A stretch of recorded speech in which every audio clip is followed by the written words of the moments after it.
is my first ever pen pal letter. Yeah, I'm excited. I've sent out loads of pen pal letters. This is my first pen pal I received. And this is our first letter between us. So, yeah, I'm excited to reply to Maxine. Like, I think her letters. Sorry if you could hear like people outside or dogs.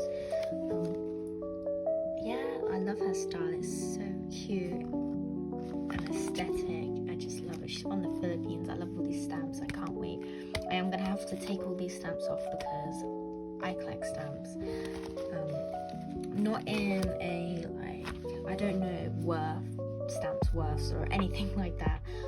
I just think they're so gorgeous and I think they're so pretty, and you know, I love pen paling and I love things like that. So it's just, I just think they're so cute. But yeah, this is her letter. I have opened it, and then when I saw like, look how pretty that is, I was like, okay, I'm gonna save it, I'm gonna video this, and it's gonna be the first YouTube video on my channel, because I just think look how pretty it is. Like, I'm so like, Maxine is such a lovely person. When I filled out her pen pal form, before she even messaged me saying, oh, I'd love to be pen pals, she actually made this letter.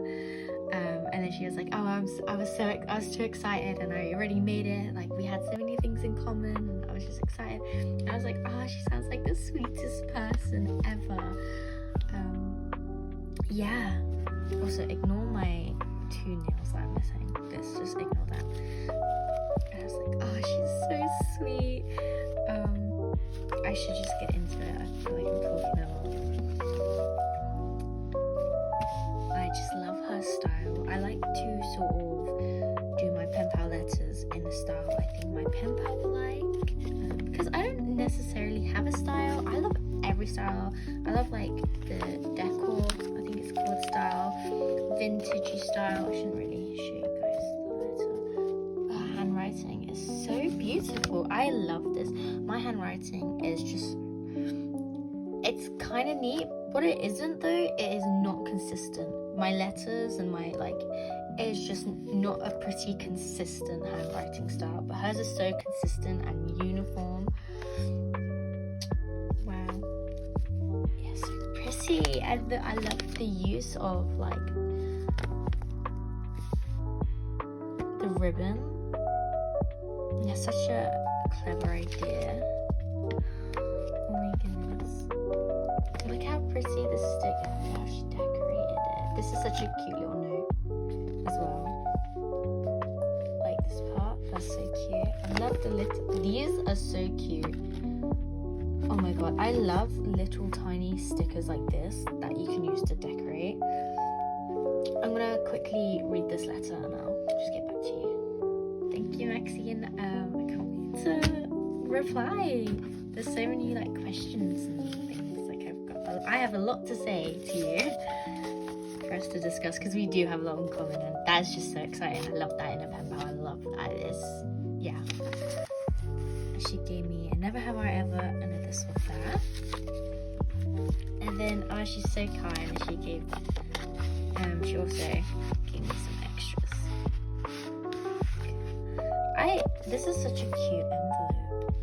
I don't have little envelopes. Well, I have tiny little envelopes, but not like this. This is like a proper nice envelope, and I love how she like decorates. I love that she uses these. I think they're so pretty. I love sparkles. So gorgeous. Wow, I don't have these style stickers, and I see these like a few of the pen pal journal accounts I follow have these types of style stickers. What is this aesthetic?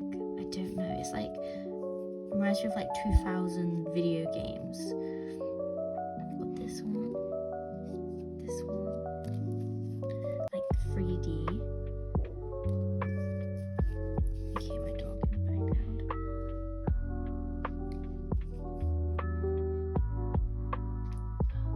Oh, this one is adorable. I love this one. So cute. Oh, I love this one. This one is so pretty. Oh my goodness. I can't wait to use these in journals. But I think I'm actually gonna stick this on my tablet. On the back of my tablet. I think I'm gonna keep that for myself, not my journal. And this will be so cute on a letter, like an envelope. Like for another pen pal, like for a decoration. These are so cute. I can't wait to use like in my journal when I talk about like video games. That's so. I don't have stickers. I have no stickers like this, and I love them. I need to like try and find out where I can get them from.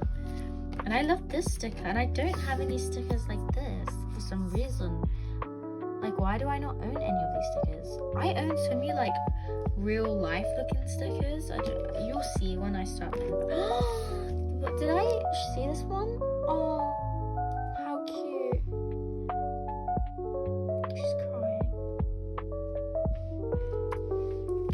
But yeah, you'll see like my stickers are like real life type, like slice of life stickers. I don't know how to explain. Well, these are perfect for like my journals.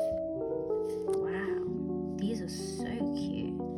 Definitely for my journal. Oh, I love them. I don't have any stickers like this either. All these memos. I never know what to do with these types of memos, and I've got quite a lot of them. Looking through her letter, like she's given me so many ideas on how to utilize these. So thank you. Can't wait to use them. And these are so cute. Like I've got so many ideas. Like all the stuff she's given me, like has kindly like given me. Oh my God. So cute.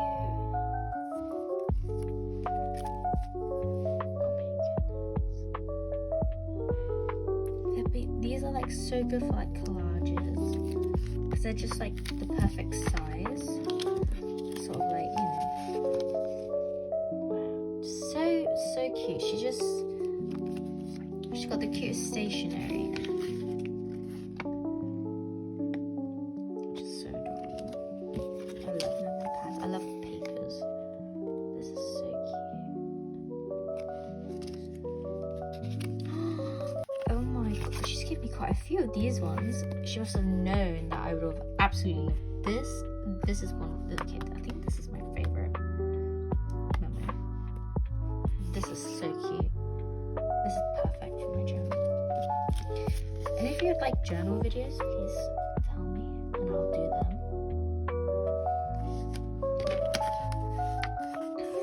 Oh, these are so gorgeous. Wow. Thank you so much, Maxine. Now I'm gonna do your letter. I've got so much just like bags and random massive folders just full of junk stuff. This one's got mostly my papers and my letter sets like this. My theme, what is this thing? I want to do a strawberry pound cake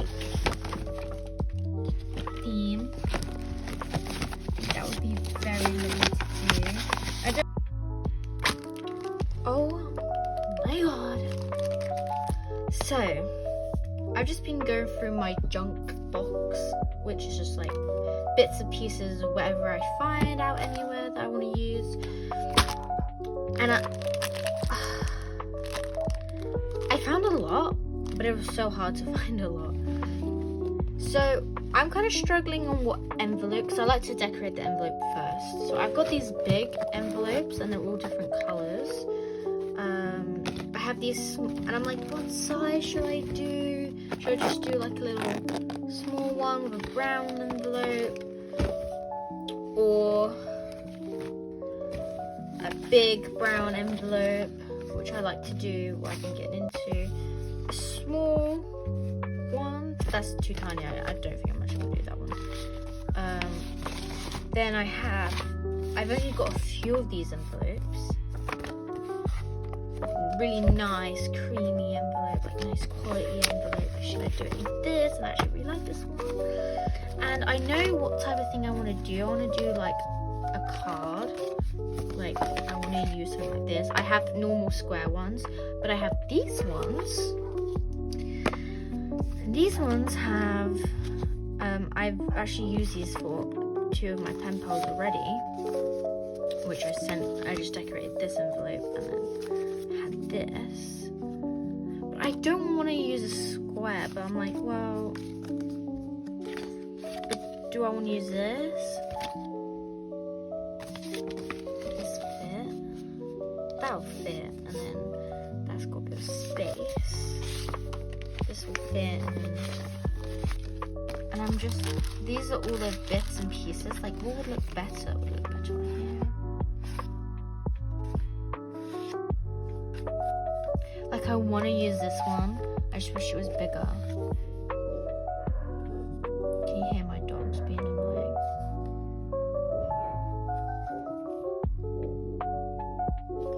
So I've chosen this just because it's more practical, and the papers I want to use will probably stand out. They do stand out better. So now, time to decorate. So I have loads of different junk things I want to use. And I've got stickers and stuff I need to go through. I haven't actually picked out any stickers yet, but I want to pick out the big junky bits. So this is what made me want to do this. Helped me come up with a theme. I don't even know what this is. I think it just like packaging or something. Yeah, I don't know. Do I want it in here or like on here?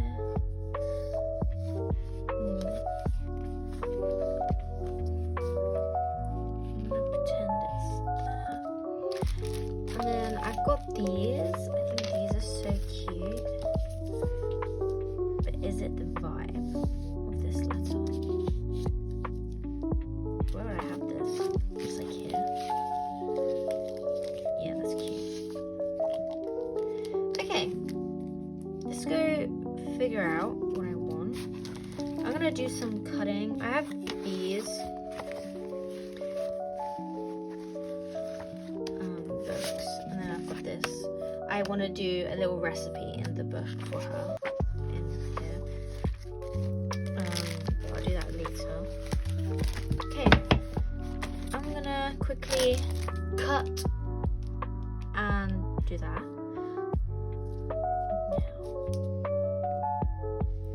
So this is what I've got so far. I think it's really pretty. I kind of like this. Kind of, yeah, no, I like this. I'm trying to figure out. Yeah, I think I'll have it here. Okay, now I just need to glue it all down. Very happy. Super cute.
Okay, now it's time for this.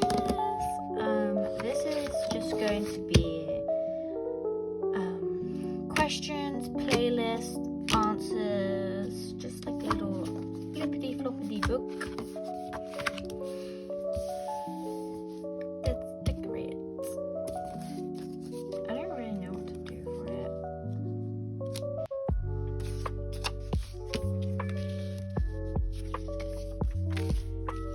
Yeah, I like this one.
Cute, cute, cute. I love that. I love. I'm gonna. Do I have a red?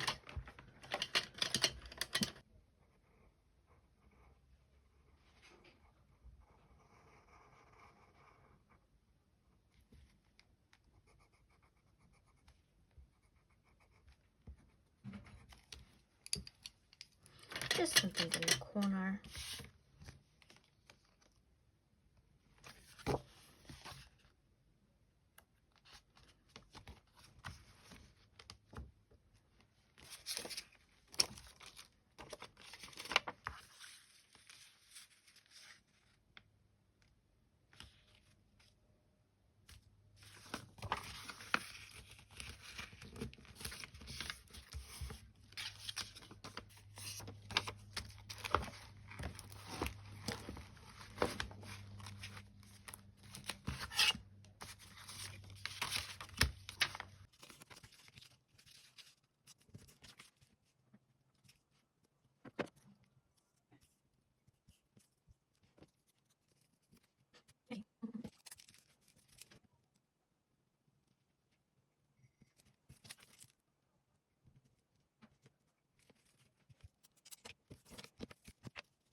It's a bit later in the day. It's Father's Day. I started this earlier in the afternoon. It's now the evening.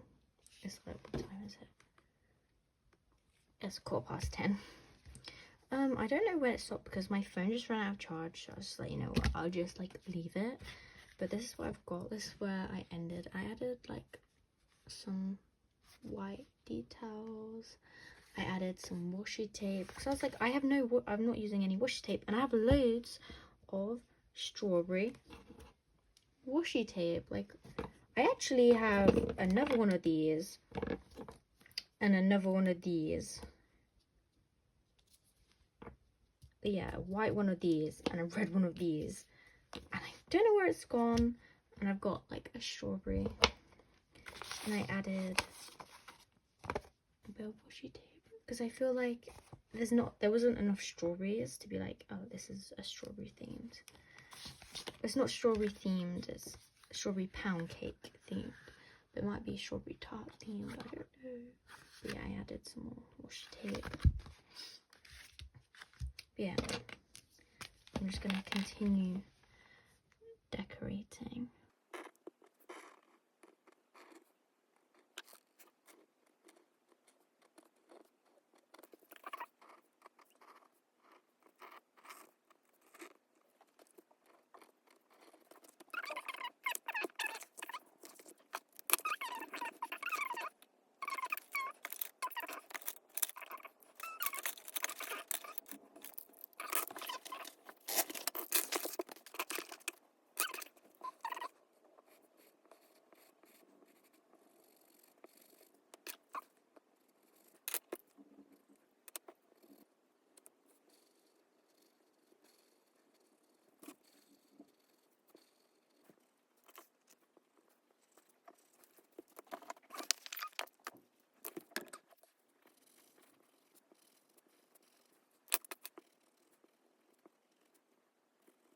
Phone's full, but anyway, this is what I've done to fill in that space.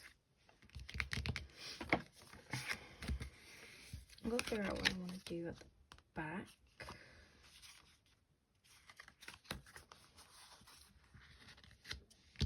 Now it's time.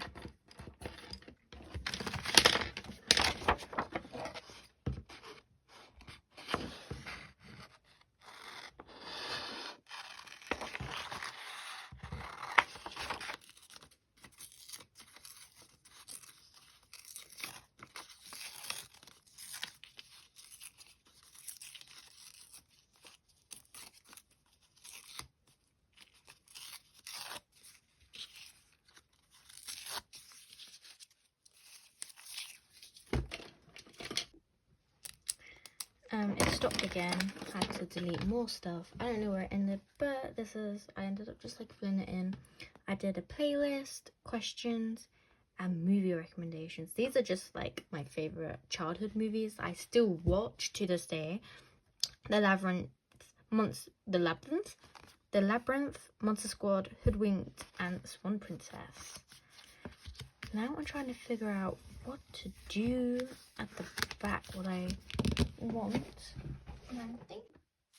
So I'm not really sure what to do at the back, but I remembered I have, they've all like fallen off, but I have strawberry notes.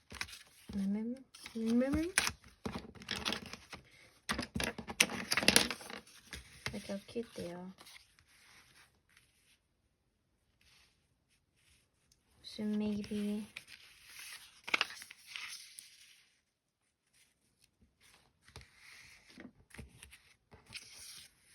could use one of them. I could start a little game.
That's all done. Let's do this! Cut me up good, girlfriend! Sure, it looks cool, but in the hands of someone who hasn't gotten a clue of what they're doing, that thing is dangerous, especially when it makes demon patties. Cross the beans. He's gonna cross them, isn't he? It may end life as we know it, but I am crossing the beam! Mr. Krabs sees the commotion and heads back to the Krusty Krab to stop SpongeBob, but it's too late, dude.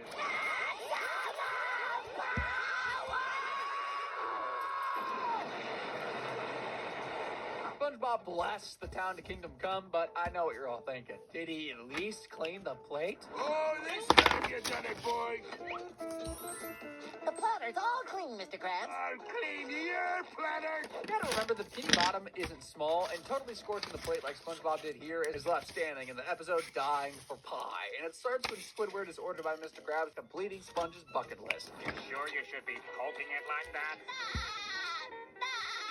The last thing on the list is watch the sunset with Squidward. Sunset? With SpongeBob's last wish being able to enjoy the sunset, Squidward makes sure he gets just that. Well, not without building an entire wall to protect him for when SpongeBob goes boom. It feels like something just dropped into my lower intestine. Hey, smells like cherry. Blueberry? When the sun sets, there's no explosion. Turns out SpongeBob never ate the pie after all. And who else does he want to share it with than his new best friend? Oh, you mean this pie? I was saving it in my pocket to share. Oops.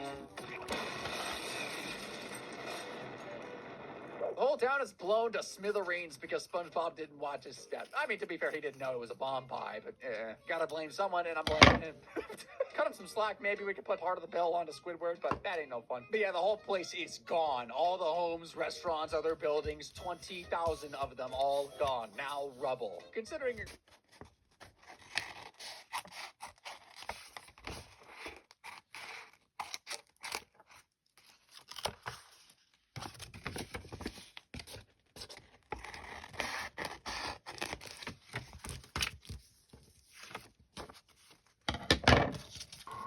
We'll get into the details of the family's deaths shortly. But first, let's go over the last hours of the Miyazawa family's lives. At 6 p.m., they were seen shopping together only an hour away from their home. By 7 p.m., they had returned, and Yasuko called her mother, who lived next door to them. Young Nina had also visited her grandmother that evening and had been watching a show on her computer until 9:38.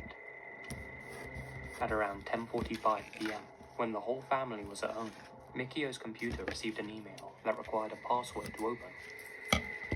That's the latest time we know the family was still alive. At some point after opening that email, their lives would be cut short. To this day, the identity of the perp remains unknown. Though, from what you're about to hear, I think you'll agree he's a truly psychopathic individual. This was the Miyazawa family's house. At the back, you can see that's when Mikio, the boy's father, heard a noise coming from upstairs. Their lives was much more brutal than how he had dispatched of the two males. Both Yasuko and Nina were repeatedly slashed and stabbed, even after they were both dead. Because of this, psychologists think that it's likely the perp has a problem with women. At some point during his rampage, the intruder himself was also injured.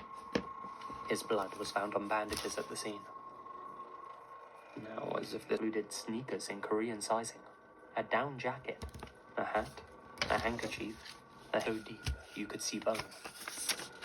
After treatment, the man left without giving his name or an explanation for his injury, and was never seen or heard from again. Today, 20 years later, the authorities are no closer to finding that man than they were back then.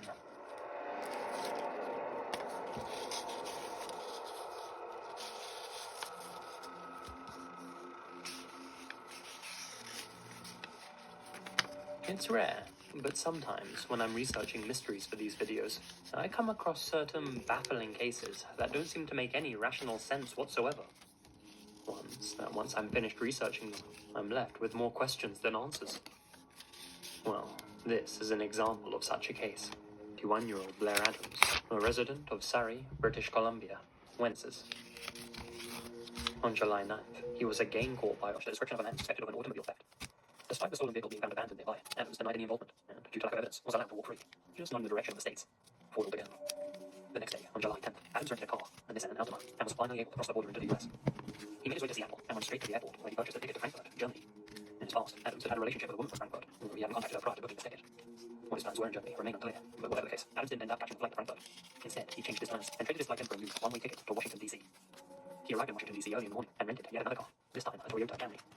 While driving down US Route 250, he backed his car into another motorist's vehicle. The driver of this car later told detectives that Adams seemed nice, but was in a hurry. Later that evening, Adams would finally end up in the city where he'd meet his untimely end, namely Knoxville, Tennessee, 500 miles away from where he started in Washington, D.C. The first sighting of Adams in Knoxville came at a gas station where he encountered Gerald Sapp, an interstate repair service driver. It was a strange encounter to say the least. Adams told Sapp that he was having trouble getting into his vehicle, said that his key wasn't working. Sapp quickly realized that the key Adams was trying to open his Toyota Camry with was wrong. It was actually the key for the other car he'd rented in Seattle, the Nissan Altima. Sapp tried to explain to him that he was trying to open his car with the wrong key. I asked him to look into his pockets, said Sapp. If you drove this thing up here, you've got to have another key in your pockets. He wouldn't look at me, so I thought he was nuts. He was bound and determined that he had the key he needed for the car. In the end, Sapp agreed to tow Adams' car to the repair shop and dropped him off at a hotel called the Fairfield Inn. When Adams entered the hotel, he was captured on CCTV footage, just lingering in the lobby for 40 minutes. After all of this loitering, he finally approached the front desk and purchased a room for the night with a $100 bill. The clerk gathered Adams' change, but by the time he looked back up to give it to him, Adams was already across the lobby and walking back outside. It was later determined he never entered his hotel room. What happened next remains a mystery, and has perplexed investigators for 24 years. But whatever business Adams had in Tennessee, it didn't end well for him. The next morning, at 7:30 a.m., Blair Adams' body was discovered in the parking lot of an under-construction hotel just outside of Knoxville. Strangely, his pants, socks, and shoes had all been removed and scattered around his body. His shirt was open. Diane's family still held out hope that as time went by, she'd be found safe and well. But the passing of time only led to more strange twists in the case. Another bag was discovered inside a Circle K store in Pasco. Unbelievably, it just so happened to be discovered by Diane's brother's girlfriend. The clear bag had one more attention. It's also the setting of a truly strange set of incidents that took place in 1976. The main players? Ron Gillespie, his wife, Mary, Paul Fresher, and a mysterious individual who would come to be known as the Circleville Writer. It all started when Mary, a bus driver from one of the local schools, received a letter in the mail. It was addressed to her specifically. It said, "I know you're having an affair with the school superintendent. You'd had better stop. I know where you live. I've been observing your house and know you have children. This is no joke. Please take it serious." The letter was postmarked Columbus, Ohio. There was no return address or signature, no clues as to who had sent it. An affair, and that if he didn't stop it, his life would be in grave danger. Yeah, someone was threatening his life for his wife's supposed affair. Not exactly the kind of letter you want to read at breakfast. Well, Mary denied the alleged affair, assuring her husband that he was the only man for her. As such, Ron too chose to ignore the letters. Not long after, Ron received a second letter. "You've had 2 weeks and done nothing. Make her admit the truth and inform the school board. If not, I will broadcast it on posters, signs, and billboards until the truth comes out." Mary and Ron were getting scared now. Ultimately, the couple decided to confide in the 3 people closest to them: Ron's sister, her husband, Paul Fresher, and Paul's sister. Mary thought she had an idea about who was behind the whole thing, and the group as a whole decided to start sending letters back to that person, ordering them to stop their harassment. Well, this tactic seemed to work at first. The ominous letters stopped arriving. Then, one evening, on August 19th, 1977, while at home with the kids, Ron received a fateful call. Nobody knows exactly what was said in the call, or even who was on the other end of the line, but Ron knew. After he hung up the phone, Ron was angry, upset, and in a hurry. He said to his children, "I'm going to confront the letter writer. He said he's watching our house right now." Ron grabbed his pistol, rushed outside, got into his pickup truck, and sped off to where he thought the writer was. Minutes later, Ron was found dead behind the wheel of his vehicle. Despite the ominous warning, the station went ahead and aired the episode. It resulted in no new leads, and the identity of the Circleville writer remains unknown.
So, I have finally finished this pen pal letter, the whole pen pal thing.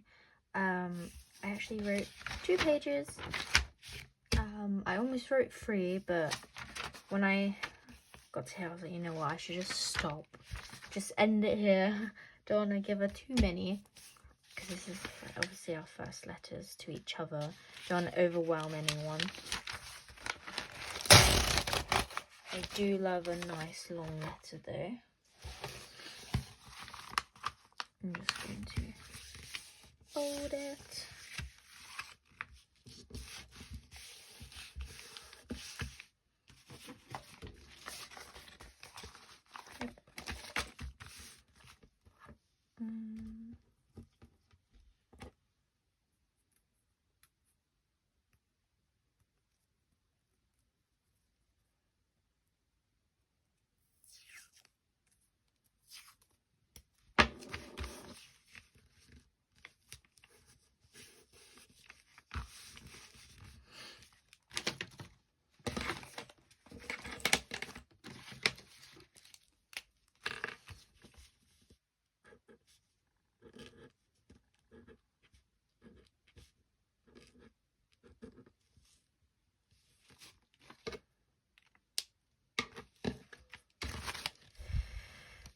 Let that dry.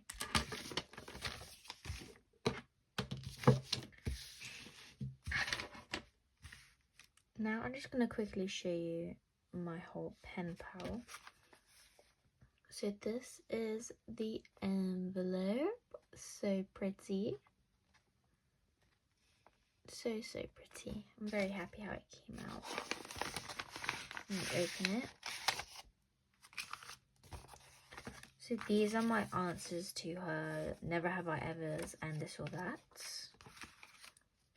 This is my questions, playlist and movie racks.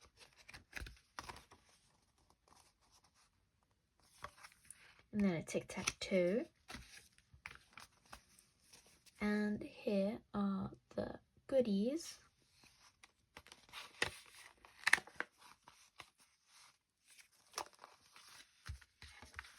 So in here, we've just got some paper memos and sticky notes and things and little tabs. In here, just some stickers.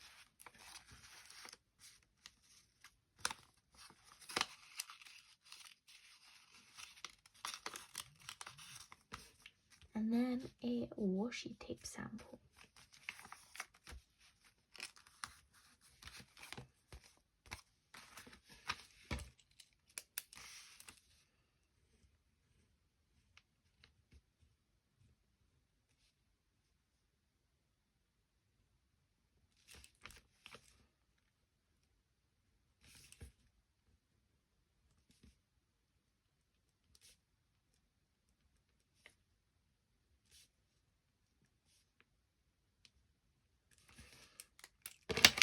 And then obviously here is the letter. This is just her name. And then I didn't really decorate it that much. And I just put it there. And then I added little flowers, just dotted them around. Yeah, I didn't really I've got this left over. I'll just stick that in there for her. Yeah, I didn't really decorate the letter too much. I like decorating letters. I just didn't. I just felt like that was enough. Yeah. Thank you so much for watching. Please comment just anything really, if you like the letter, if you have any recommendations maybe, what type of videos you would like me to do if you enjoyed this one. Hope I see you again. Bye bye.